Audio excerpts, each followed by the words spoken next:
Corona के quarantine centre तैयार करने के लिए बड़ी जिम्मेदारी सौंपी और मुझे खुशी है कहते हुए कि हमने केवल 10 दिन में नायला में 700 और महिला में 1500 फ्लैट तैयार करके 8000 से ज्यादा लोगों का क्वारंटाइन करने का तैयारी 10 दिन में कर दी, जबकि वहां पे ना पानी था, ना बिजली था, ना पंखा था, ना लाइट था, ना ओवरहेड टैंक्स थे, कुछ भी नहीं था। और मैं समझता हूं माननीय चिकित्सा मंत्री जी और मुख्य सचेतक जी और अन्य मंत्रीगण और एमएलए साहिबान ने भी दौरा किया था और आपको फीडबैक दिया था कि मंडल का प्रत्येक कर्मचारी कितने मनोयोग से इस काम को पूरा करने में जुटा है। इसके अलावा जो भी कोरोना टाइम में हमें लगा, हमारे माननीय मंत्री जी एक तरह से मैं कह सकता हूं कि हमारे लिए वरदान हैं। जो भी हम अपना सुझाव या प्रस्ताव लेके जाते हैं, हमारा हाथों हाथ समाधान होता है।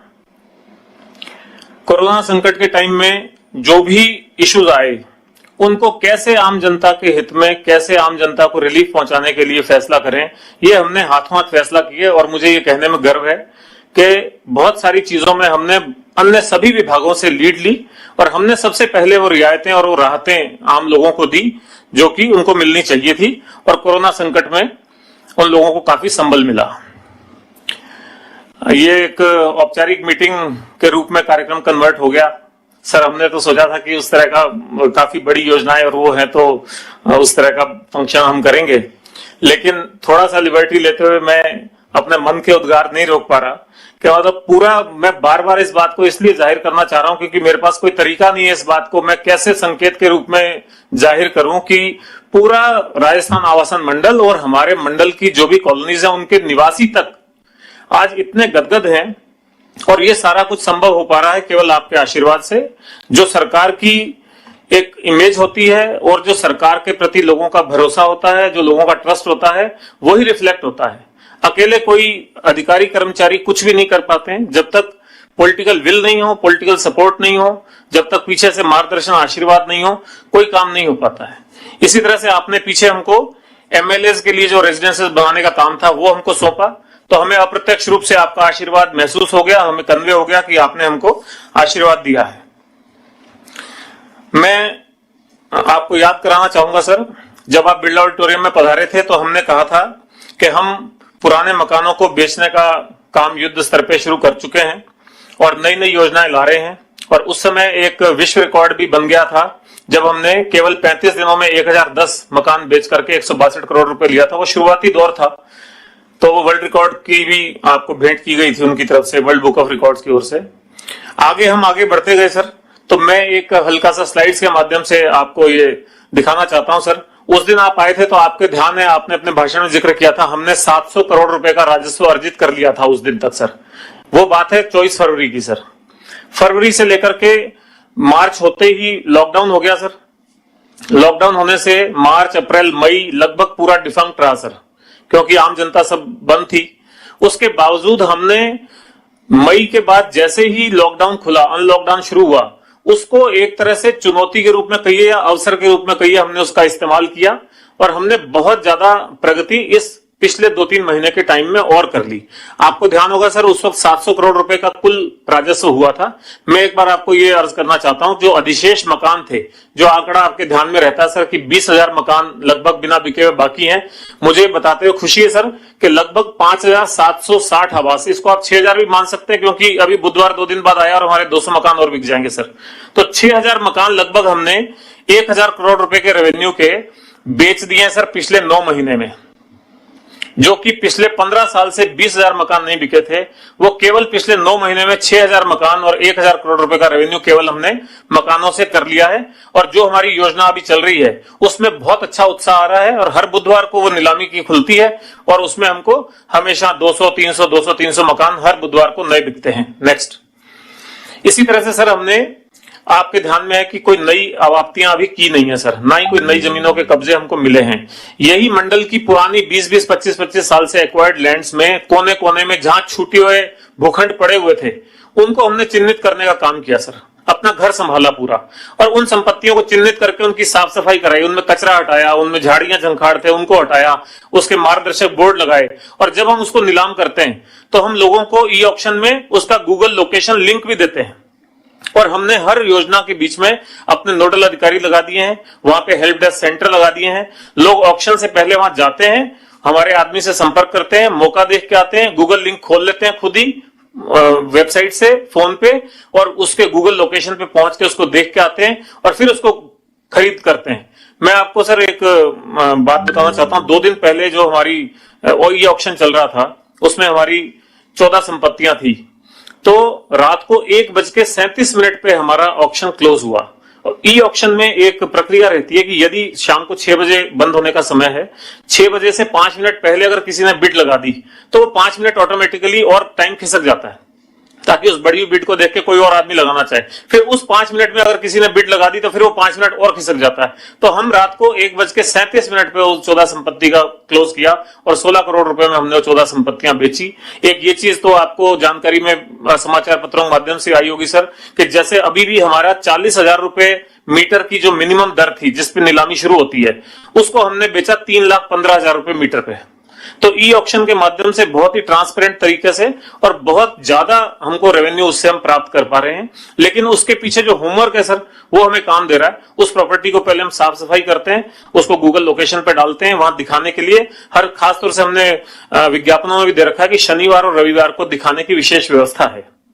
तो शनिवार रविवार को हमारे यहाँ भीड़ आती है। खासतौर पे कोरोना अनलॉकडाउन के बाद में वर्ल्ड सिटी के बहुत परिवार हमारे पास आए जो मकान खरीदने में इच्छुक थे, वर्ल्ड सिटी से निकलने के इच्छुक थे। तो उनके लिए भी हम पूरी भीड़, मतलब एक दिन में 150 लोग एक अपार्टमेंट, एक ब्लॉक को देखने के लिए हमारे पास आए सर। तो इस तरह से हमने सर इसी अवधि में 250 प्रीमियम संपत्तियां, इसको हम प्रीमियम इसलिए कहते हैं क्योंकि बीच बीच में छूटे हुए हैं और अच्छा उपयोग हो सकता है, 150 करोड़ रुपए अर्जित किया सर। इसी तरह हमने बड़े भूखंड बेचे सर, शिप्रा पथ पे, महल रोड पे, उनसे 105 करोड़ रुपए लिए सर। और रिकॉर्ड था कि एक ही दिन में 3 भूखंड बेच के हमने 76 करोड़ रुपए एक ही दिन में अर्जित किए सर। इस तरह कुल लगभग 255 करोड़ रुपया हमने इन प्रीमियम प्रॉपर्टीज के बेचने से लिया। 1000 करोड़ रुपया हमने मकानों के बेचने से किया, 255 करोड़ रुपए इससे किया। नेक्स्ट लीजिए। ये सर एक उसका पूरा वानगी है कि इस पिछले 9 महीने में लगभग ये हमने 977 करोड़ रुपए आवासों से, प्रीमियम प्रॉपर्टी से 150, बड़े भूखंडों से 105, लीज और किस्तें जो हमारी आती हैं उससे लगभग 60 करोड़ रुपए, संस्थागत आवंटन जो हम करते हैं उससे 40 करोड़ रुपए, अन्य शुल्क वगैरह क्योंकि जैसे हम रजिस्ट्रेशन कराते हैं उसके 354 रुपए हमें आते हैं, उन सबसे 5 करोड़ रुपए। कुल आज हम ये कह सकते हैं कि 1337 करोड़ रुपए हमने अर्जित कर लिया है और लगभग 700 करोड़ रुपए का हमारा कैश बैलेंस है, हमारे पास एफडीज हैं सर उसकी। और जहां एक मौका ऐसा था सर, शुरुआत में जब आपने हमें जिम्मेदारी सौंपी थी, माननीय धारीवाल साहब भी आए थे उसमें मंडल में, तब हमने वेतन का भुगतान करने के लिए एफडी तोड़ करके पेमेंट किया था। तो ये सिर्फ 2-10 महीने की यात्रा है जिसका ये वानगी है सर आपके सामने की 1337 करोड़ रुपए हमने इससे अर्जित किए हैं। अब वो नेक्स्ट स्लाइड। इसके अलावा सर खाली ऐसा ही नहीं कि मंडल का ध्यान रेवेन्यू अर्जित पे करने पे लगा रहा हो, ये तो सही है कि जो अधिशेष मकान थे, जो बरसों से बेकार पड़े मकान थे, उसमें आपने बहुत ही बड़ा दिल रख करके हमको 25 से 50% तक का डिस्काउंट स्वीकृत किया। उस डिस्काउंट की वजह से ये सब हो पाया सर, लोगों को हम आकर्षित कर पाए और एक लोगों में रुझान बना और उत्साह बना। लेकिन खाली हमने यही काम नहीं किया सर, इस पूरे 9-10 महीने में हमने और बहुत सारे ऐसे महत्वपूर्ण निर्णय लिए हैं जिसमें मुख्य रूप से आप ही का आशीर्वाद और मार्गदर्शन और सोच रही है। आपके मुख्यमंत्री बजट घोषणा में भी ये चीजें आई हैं और हमारे मंत्री जी, जैसा मैंने कहा, हमारे लिए तो वरदान है। हमारे बहुत रेगुलर लेवल पे मॉनिटरिंग चलती है सर, उसमें हम नई नई चीजें लेके जाते हैं और आपके मार्गदर्शन से उसमें उसी वक्त चेंजेस करके उसको लागू करते हैं सर। सबसे बड़ा प्रमुख जनोपयोगी निर्णय जैसे सर सिटी पार्क, जिसका आज हम शिलान्यास भी कराएंगे सर आपसे, और सिटी पार्क में वृहद स्तर पे वृक्षारोपण भी आज से शुरू हो रहा है सर। वहां कुल 21,000 पेड़ लगने हैं सर। उसके हम आपसे कल्प वृक्ष के जोड़े को हम लेंगे सर और उसको आपकी तरफ से जाकर के पार्क में लगाएंगे। यदि कोरोना नहीं होता तो हम निश्चित तौर पे आप ही को आग्रह करते हैं कि आप मौके पे चलें और वहां वृक्षारोपण करें, लेकिन आज हम आपके हाथ से यहाँ कल्प वृक्ष का जोड़ा लेंगे, मंत्री जी से रुद्राक्ष का पेड़ लेंगे और वहां आज से वृहद स्तर पे वृक्षारोपण हम प्रारंभ करेंगे सर। दूसरा सर कोचिंग हब है। इस कोचिंग हब का हम काफी एडवांस स्टेज पे हैं। अभी हमने 2 दिन पहले इसका पूरा डिजाइन फाइनल किया है, इसके टेंडर हो चुके हैं सर। इसकी बाउंड्री वॉल का काम चल रहा है। यहाँ अतिक्रमण था 19 शोरूम का, बरसों से 20 साल से अतिक्रमण था सर मुख्य दरवाजे पे, उनको हमने पुनर्वासित कर दिया। वो अतिक्रमण हमने बिना कोई पुलिस फोर्स के, बिना किसी दिक्कत के हटा दिए सर। और कोचिंग हब की गूंज पूरे देश में हो रही है सर, ये आपके बजट घोषणा में भी है सर। और ये हम इसको 2 फेजेस में बना रहे हैं सर। पहला फेज 2022 में ही पूरा कर देंगे और पहले फेज में 5 टावर बनेंगे, दूसरे फेज में 3 टावर बनेंगे।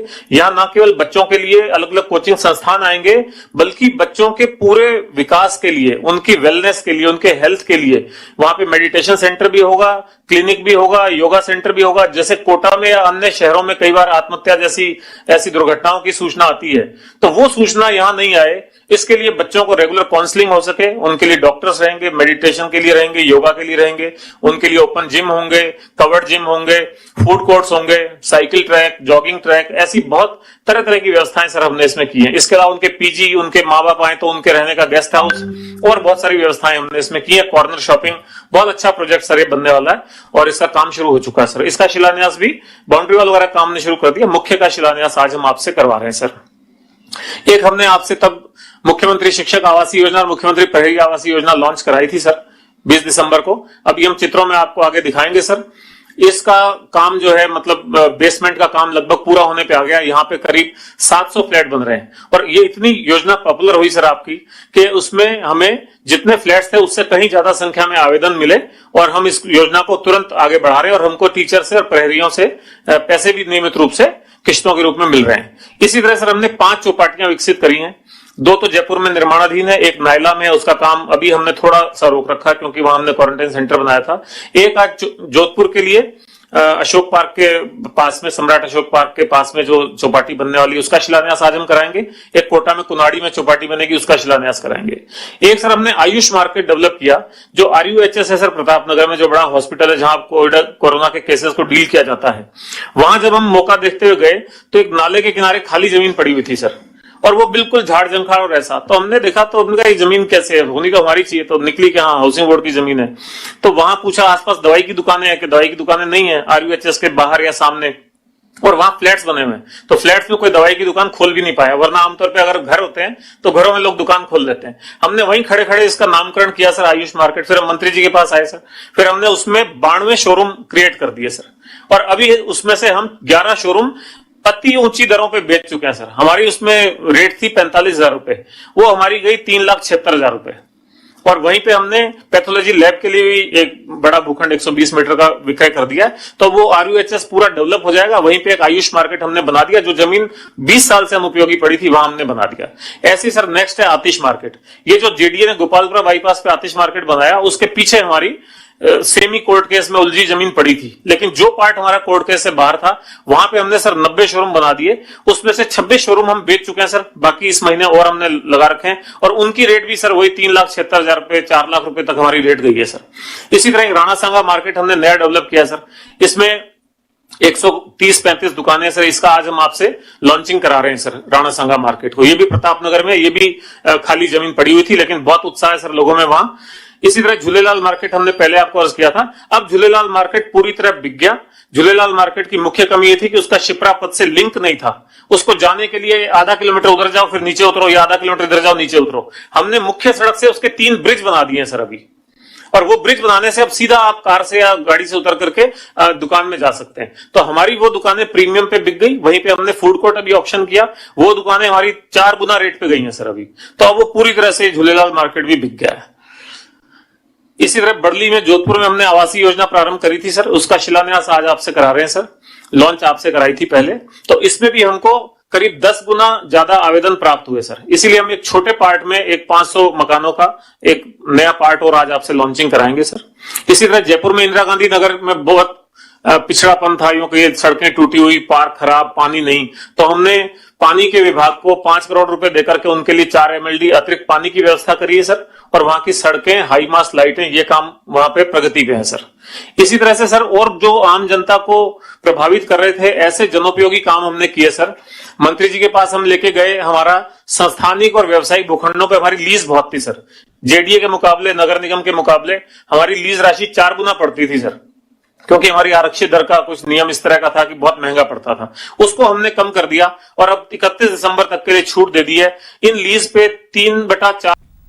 नमस्कार, बुलेट 100 देख रहे हैं आप, मैं हूं आपके साथ मनीष शर्मा। चलिए सीधे रुख करते हैं जयपुर का, जहां CM गहलोत हाउसिंग बोर्ड की कई परियोजनाओं का शिलान्यास और शुभारंभ कर रहे हैं। देखते हुए प्रदेश में राजस्थान आवासन मंडल का गठन किया गया। 1970 में मोहनलाल सुखाड़िया सरकार की पहल पर 24 फरवरी को राजस्थान आवासन मंडल की स्थापना हुई और श्री द्वारकादास पुरोहित इसके प्रथम अध्यक्ष नियुक्त हुए। आज आप प्रदेश के किसी भी छोटे बड़े शहर, कस्बे या विकसित होते गांव में चले जाएं, आप पाएंगे तरतीब से बने छोटे बड़े घरों की मनमोहक कतार वाली ऐसी टाउनशिप जहां हर आधारभूत सुविधा मौजूद है। कोरोना काल में जहां एक ओर सारी गतिविधियां ठप रहीं और अपने स्वास्थ्य की फिक्र ने आवाम को घेर लिया, तो वो आवासन मंडल ही था जो पूरी तैयारी और एहतियात के साथ आगे आया। लॉकडाउन हुआ, लेकिन लॉकडाउन का अगर सबसे ज्यादा सदुपयोग किसी ने किया तो हाउसिंग बोर्ड ने किया, हाउसिंग बोर्ड की टीम ने किया सबसे ज्यादा। उधर लॉकडाउन में सारा काम बंद था, लेकिन हाउसिंग बोर्ड में ये काम चल रहा था और सारा प्लानिंग जो कुछ है, क्योंकि लॉकडाउन के शायद महीने 2 महीने पहले ही तो ये अनाउंस हुआ था कि यहाँ पर पार्क बनाया जाएगा और लॉकडाउन में सारी इसकी प्लानिंग हो गई और प्लानिंग होकर के उसको उस काम को उस वक्त को जो यूटिलाइज हाउसिंग बोर्ड ने किया, तो मैं उसके लिए हाउसिंग बोर्ड के पवन जी को और उनकी पूरी टीम को धन्यवाद देता हूँ और हाउसिंग बोर्ड के चेयरमैन सामंत साहब को धन्यवाद देता हूँ। जैसे ही लॉकडाउन हटा है, हाउसिंग बोर्ड पुनः उसी पूरी ताकत के साथ, पूरी ऊर्जा के साथ, पूरी जोश के साथ फिर जुट गया है इन सभी प्रोजेक्ट्स को समय पे पूरा करने के लिए। और जो भी इस लॉकडाउन का पीरियड था, जो भी लॉकडाउन की वजह से इसमें शिथिलता आई है, ढिलाई आई है, उसको पूरी टीम का ये प्रयास है कि हम उस गैप को कवर कर लेंगे। उसके लिए हमें जो भी एक्स्ट्रा मेहनत करनी है, एक्स्ट्रा शिफ्ट लगा करके काम कराना है, उसको हम कर रहे हैं। और मैं समझता हूं कि आप देखेंगे जो भी हमारे प्रोजेक्ट्स हैं वो नियमित गति से चल रहे हैं और उनमें और ज्यादा हम प्रोग्रेस करने की कोशिश कर रहे हैं। और हम चाहेंगे कि जो उनकी निर्धारित अवधि है, जो उनका निर्धारित समय है, उस समय पर ही वो प्रोजेक्ट्स पूरे हों। गौरतलब है कि कोविड-19 के इस दौर में आम आदमी को सस्ता और टिकाऊ आवास देने के लिए मंडल ने 10% दीजिए और गृह प्रवेश कीजिए के आह्वान के साथ 39 शहरों की 45 योजनाओं में 50% तक की छूट पर किश्तों में आवास उपलब्ध कराने की अनूठी पहल की है। इस योजना में 11 बुधवारों में 3000 संपत्तियों की बिक्री कर 400 करोड़ रुपए से अधिक का राजस्व अर्जित किया। नीलामी की प्रक्रिया को आधुनिक और पारदर्शी बनाते हुए मंडल ने अब बुधवार नीलामी उत्सव के तहत आवासीय मकानों के लिए ई-बिड सबमिशन तथा प्रीमियम संपत्तियों के लिए ई-ऑक्शन की व्यवस्था भी लागू कर दी है, जिसके अत्यंत उत्साहवर्धक परिणाम मिले हैं। पूर्व में प्रदेश के 42 शहरों की 50 योजनाओं में 50% तक की छूट पर ई-ऑक्शन के जरिए महज 35 दिनों में 1010 आवासों की बिक्री कर मंडल ने 162 करोड़। तो आप देख सकते हैं CM Ashok Gehlot housing board को सौगात दे रहे हैं। कई परियोजनाओं का शिलान्यास और शुभारंभ सीएम अशोक गहलोत कर रहे हैं। तो वीडियो कॉन्फ्रेंसिंग के जरिए हाउसिंग बोर्ड को गहलोत सरकार की तरफ से सौगात दी जा रही है। 7 परियोजना का शिलान्यास सीएम अशोक गहलोत कर रहे हैं। इसके अलावा 14 नई आवासीय योजनाओं का शिलान्यास भी किया जाएगा सीएम अशोक गहलोत के द्वारा। तो एक बड़ा तोहफा हाउसिंग बोर्ड को। तो किस तरीके से सीएम अशोक गहलोत परियोजनाओं का शिलान्यास कर रहे हैं, शुभारंभ कर रहे हैं। 7 परियोजनाओं का शिलान्यास यहां पर किया जा रहा है। तो एक हाउसिंग बोर्ड को गहलोत सरकार की तरफ से सौगात। 4 सीएम जन आवासीय योजनाओं का भी शिलान्यास किया जा रहा है। RHB सजग मोबाइल ऐप का शुभारंभ भी किया गया है। यहाँ पर 7 परियोजनाओं का शिलान्यास सीएम अशोक गहलोत कर रहे हैं। तो आप कह सकते हैं कि गहलोत सरकार की तरफ से हाउसिंग बोर्ड को तोहफा दिया गया है, सौगात दी गई है और कई परियोजनाओं की यहाँ सौगात दी गई है। शुभारंभ सीएम अशोक गहलोत यहाँ कर रहे हैं कई परियोजनाओं का। RHB सजग परियोजना का उन्होंने शुभारंभ किया, 7 परियोजनाओं का उन्होंने शिलान्यास किया। इसके अलावा 14 नई आवासीय योजनाओं का शिलान्यास सीएम अशोक गहलोत कर रहे हैं।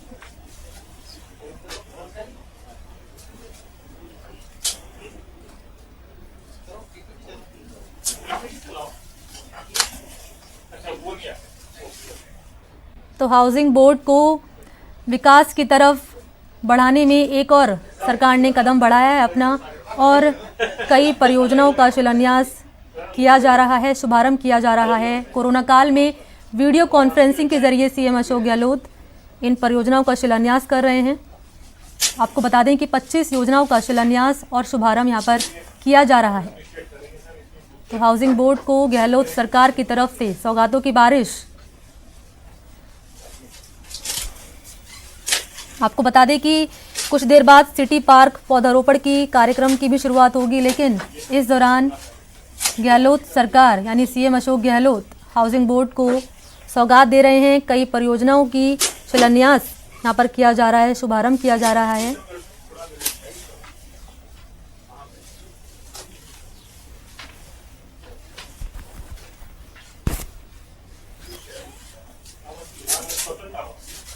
तो प्रदेश को विकास की तरफ अग्रसर करने का सरकार का एक और महत्वपूर्ण कदम आप इसे कह सकते हैं।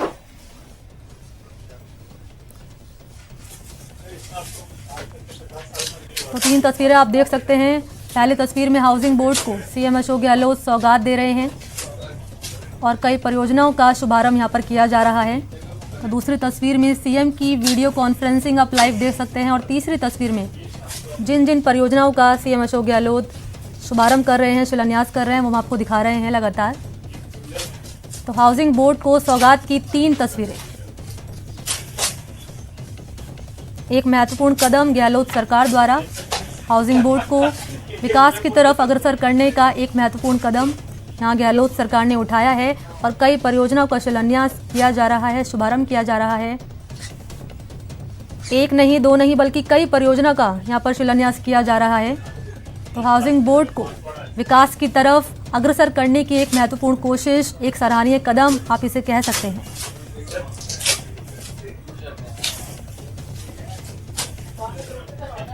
आपको बता दें कि 7 परियोजनाओं का शिलान्यास किया जा रहा है। 14 नई आवासीय योजनाओं का भी शिलान्यास यहां सीएम गहलोत कर रहे हैं।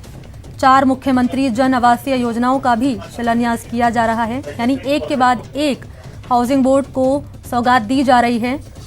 आपको बता दें RHB सजग मोबाइल ऐप का भी शुभारंभ होगा।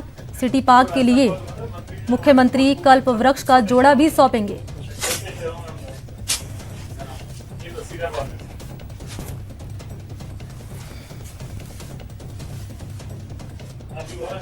तीन तस्वीरें लगातार हम आपको दिखा रहे हैं किस तरीके से सीएम गहलोत ने हाउसिंग बोर्ड को सौगात दी है। और इसके अलावा सीएम की वीडियो कॉन्फ्रेंसिंग आप लाइव देख सकते हैं, क्योंकि कोरोना काल में सोशल डिस्टेंसिंग का भी पूरी तरीके से पालन किया जाना अनिवार्य है।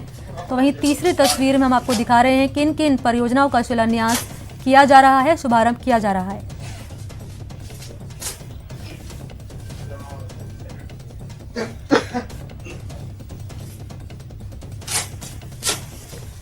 तो जयपुर से ये सीधी तस्वीरें हम आप तक पहुंचा रहे हैं। 3 तस्वीरों के जरिए आप समझ सकते हैं कि 25 योजनाओं का शिलान्यास सीएम गहलोत कर रहे हैं, हाउसिंग बोर्ड को सौगात दे रहे हैं। तो आज हाउसिंग बोर्ड को विकास की तरफ बढ़ाने का सरकार का एक सराहनीय कदम।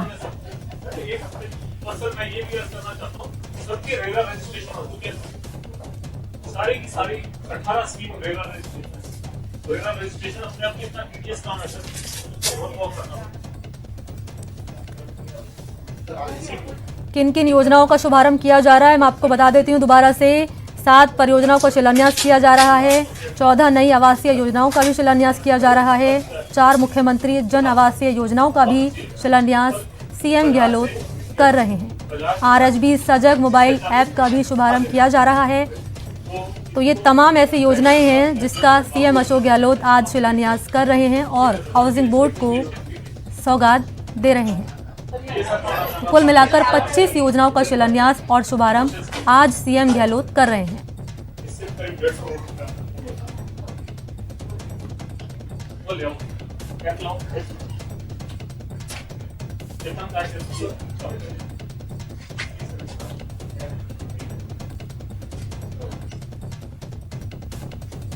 ये सर अपने हैंडी साइज में ये हैंडी साइज को तकलीफ बनाई है क्वालिटी कंट्रोल इसमें पूरे क्वालिटी कंट्रोल का वो क्या हुआ ये हर इंजीनियर अपने पास क्वालिटी कंट्रोल का मार्गदर्शन ये सर है।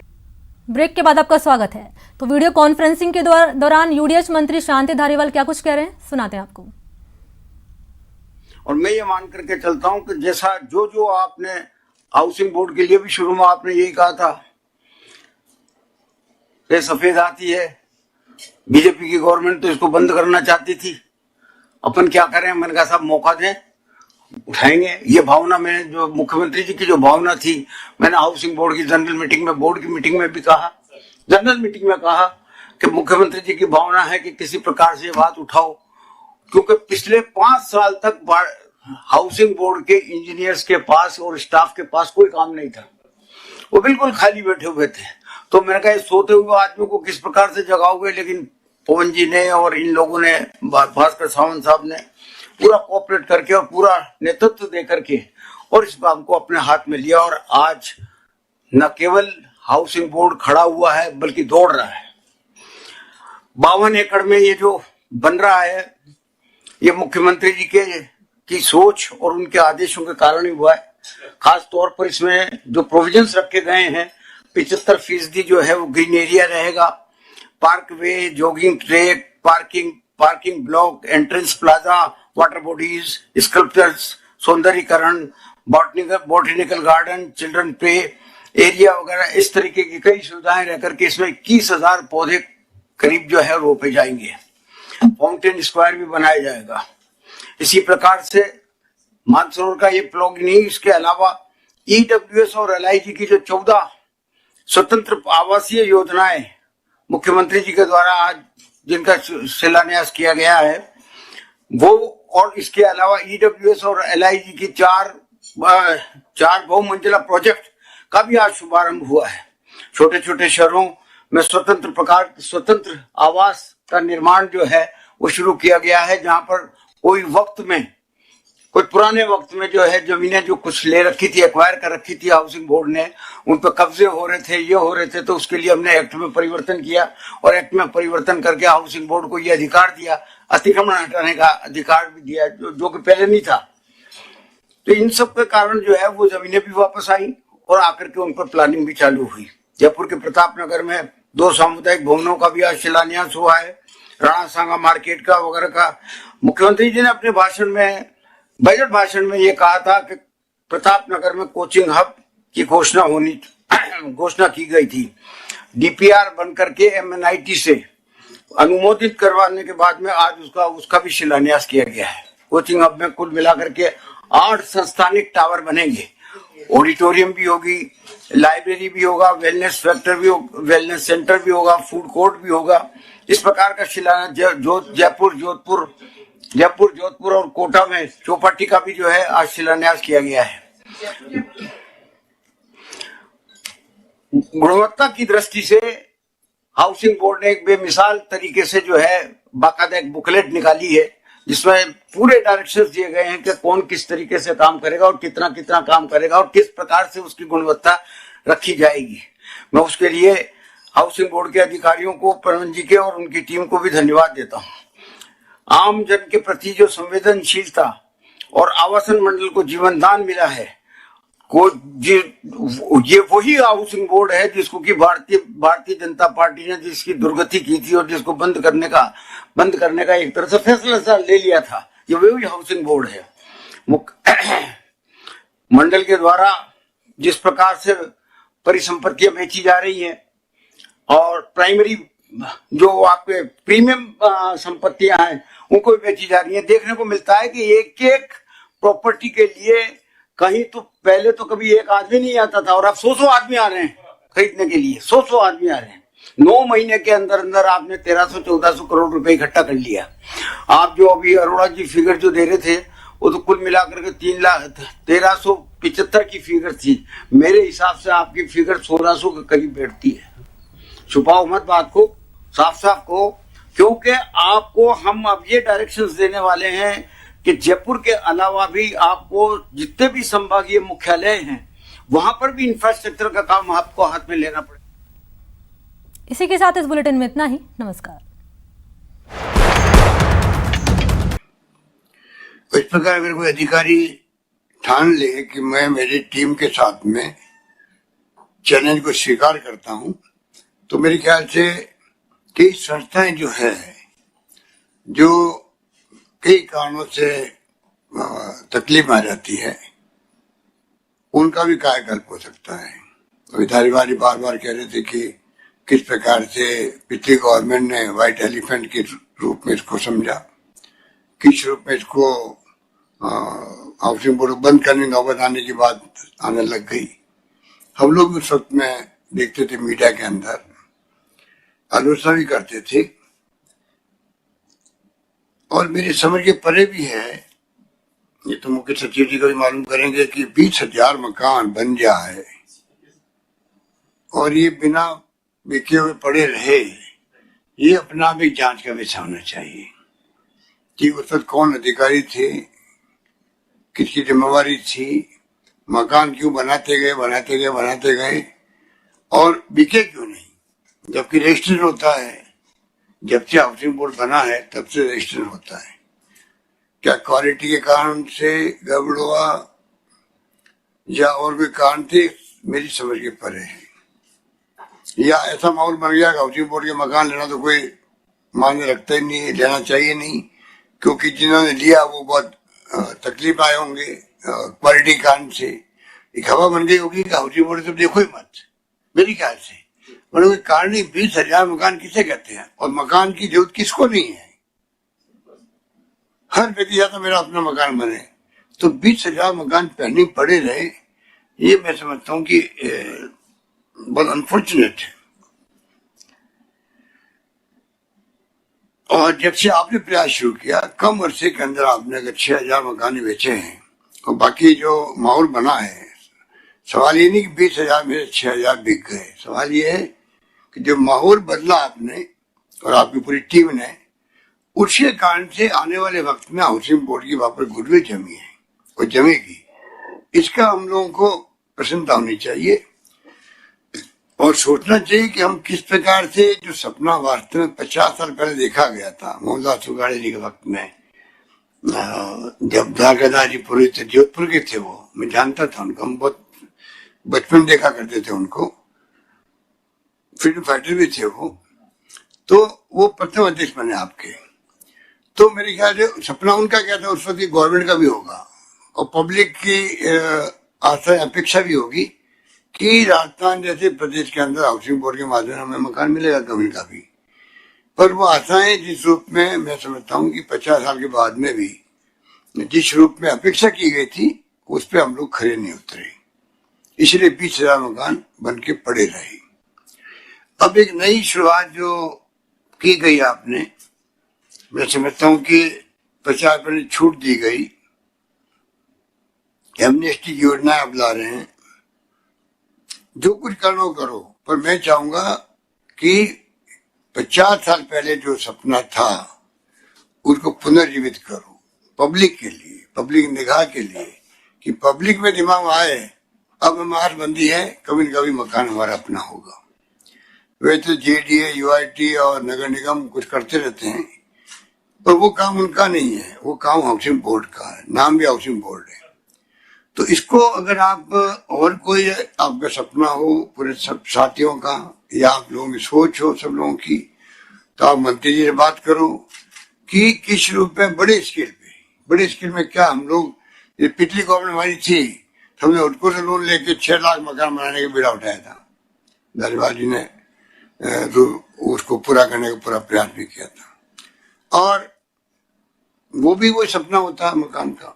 प्रधानमंत्री योजना मंत्री आवास योजना मंत्री है, इंदिरा गांधी के नाम से योजना आवास योजना।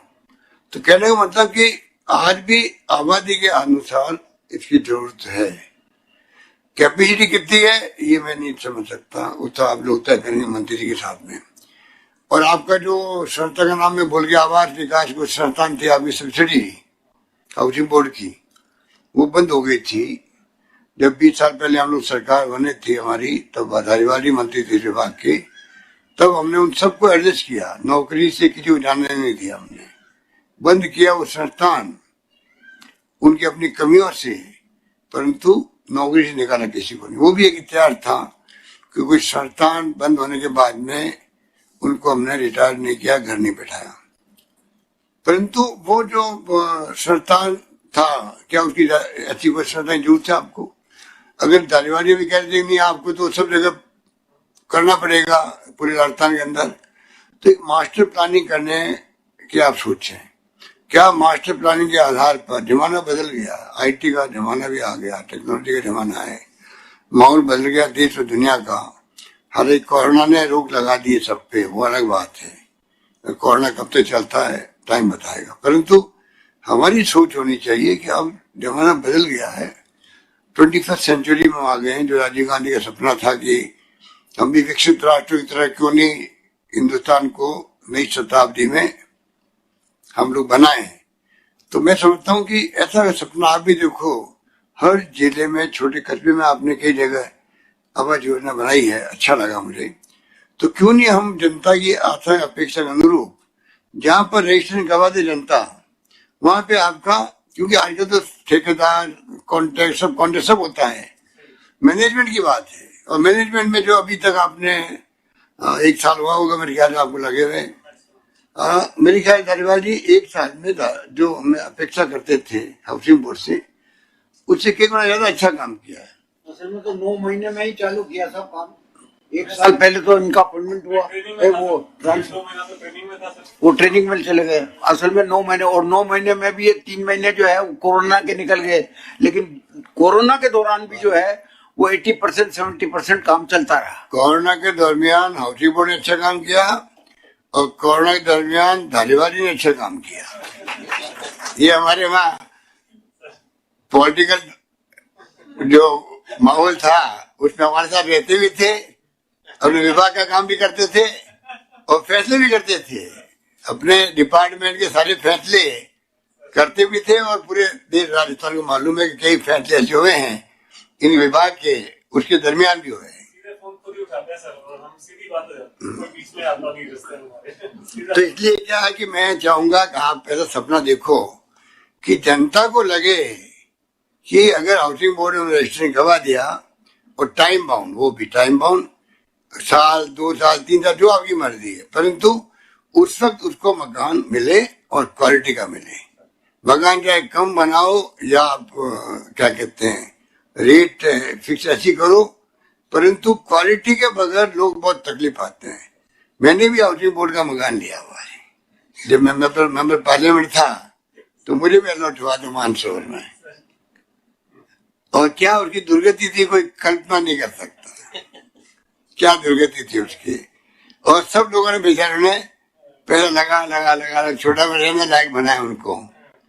तो इसलिए जब मैं खुद अपना अनुभव बता सकता हूँ, उस वक्त करीब मेरे ख्याल 90,000 मकान मिला था किस्तों में, और ब्याज सहित 1.25 लाख रुपए ले लिया आपने मुझसे, क्योंकि वो हाइपोथिकेशन का ऐसा मामला होता है, अगर आप किस्तों में लेते हो तो बर्बाद हो जाता है आदमी, क्योंकि वो ब्याज के पता नहीं। वो मैं जब सेकेंड में रुका था, मैं कहा भाई ये यार मैंने 2 4 5 बार पैसे जमा करवा दिए, अभी भी मेरा इतना पैसा बाकी क्यों है। तो आप कोई अकाउंटेंट था, उसने लाके मुझे बताया पूरी टेबल उल्टी घूमती है। अगर आपका 2000 किस्त है तो 1800 रुपये तो ब्याज के और 200 मूल के है। वो टेबल में देखी घूमते घूमते नीचे तक आ गई और मेरे पैसे बर्बाद हो गए सारे। तो मेरे ख्याल में 90,000 का मकान 40 में बड़ा होगा, 90 ऐसे कुछ याद है मुझे। तो कहने का मतलब है कि कृपया करके आप लोग नए सिरे से ऐसा काम करो। हाउसिंग बोर्ड हिंदुस्तान के अंदर, पूरे देश के अंदर राजस्थान हाउसिंग बोर्ड का अलग पहचान बन जाए, ये मेरा सपना रहेगा। उस रूप में आप इस काम को करें। और मेरी ख्याल से कहे जितनी आपने बुकलेट दे दी एक के बाद कि सबके बारे में बोलना संभव नहीं है, पर ये दर्शाता है कि आप जो है आप किस रूप में शिक्षकों का भी ध्यान रख लिया, आपने चौपाटी का ध्यान रख लिया, आयुष का ध्यान रख लिया, कोचिंग हब का ध्यान रख लिया।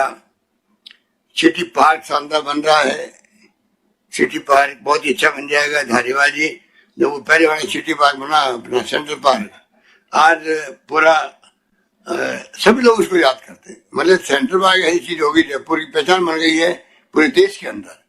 उसी प्रकार आने वाले वक्त में आपकी नई पहचान बनेगी।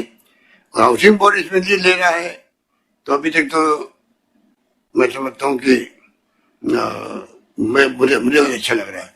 ये तो मैं लंबी बात तो मैं क्या कहूँ, खाली मुझे आपको इतना कहना है, क्वालिटी, टाइम बाउंड और एक्सपेंशन, 3 बातें आप करके इसको आगे बढ़ाओ तो मैं समझता हूँ कि लोगों को सौगात मिलेगी। और हमारी गवर्नेंस जो है, गुड गवर्नेंस, हम चाहते दावा करते हैं कि गुड गवर्नेंस हमारी है या होनी चाहिए और ज्यादा अच्छी। तो गुड गवर्नेंस में अगर आम लोगों का सपना, जो मिडिल क्लास है, लोअर मिडिल क्लास है, जो भी है, जो अफोर्ड कर सकते हैं, अगर इस प्रकार से कोई ऐसा सपना पूरा हो जाए तो मैं समझता हूँ कि हमारी गुड गवर्नेंस में हाउसिंग बोर्ड की बहुत बड़ी भागीदारी हो जाएगी। यही बात कहता हूँ अपने आप मंत्री जी को, आप सबको बहुत बहुत बधाई है। और मैं उम्मीद करता हूँ कि जो स्पीड आपने पकड़ी है वो और तेज गति से आगे बढ़ेगी। धन्यवाद, धन्यवाद। तो 3 पार्टी इसमें जो भी नया निर्माण ये हाउसिंग बोर्ड के द्वारा होगा, उसकी 3 पार्टी, थर्ड पार्टी इंस्पेक्शन हो रहा है उसका सर, सब इंस्पेक्शन में बिल्कुल। MNIT को जैसे जयपुर में करा है, नियमित रूप से। अंत में हाउसिंग बोर्ड की तरफ से और मेरे विभाग की तरफ से आपका आशीर्वाद लेना चाहता हूँ और आपको धन्यवाद भी देना चाहता हूँ कि इंद्रदेव बाढ़ तो बारिश कर रहे हैं और यहाँ आपने शुभारंभ की और उनकी शिलान्यासों की बारिश कर दी। हाँ सर, अब कृपया हमें वृक्ष प्रदान करें। बाहर कल्पवृक्ष का जोड़ा और रुद्राक्ष के पेड़ हैं जिसको हम सिटी पार्क में जाके लगाएंगे। आप सभी यहाँ पधारे, बहुत बहुत धन्यवाद आप सबके।